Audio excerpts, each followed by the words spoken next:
அடுத்த ஸ்டேஜ் என்ன வருது? 4வது ஸ்டேஜ் ஸ்வரூபம் சொல்லல். அது என்ன ஸ்வரூபம் சொல்லல் அப்படின்னா, ரூபம், உருவத்தை சொல்லுதல். இதுல வந்து அந்த பெண்ணை போட்டு கொடுமையின் உச்சகட்டமே இந்த இதுதான்.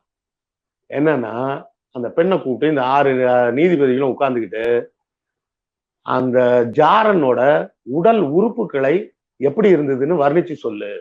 அப்பதான் நாங்க செக் பண்ணி பார்க்க முடியும். அந்த பெண் தவறு செஞ்சதுக்கு உண்டான எந்தவித ஆதாரமும் இவங்கள்ட்ட இருந்திருக்காது. அப்பவும் இத வந்து என்ன பண்றது?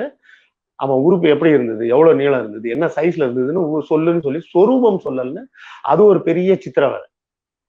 இந்த 4வது சித்திரவதை முடிஞ்சதுக்கு அப்புறம் தேக விசேதம் அப்படின்னு.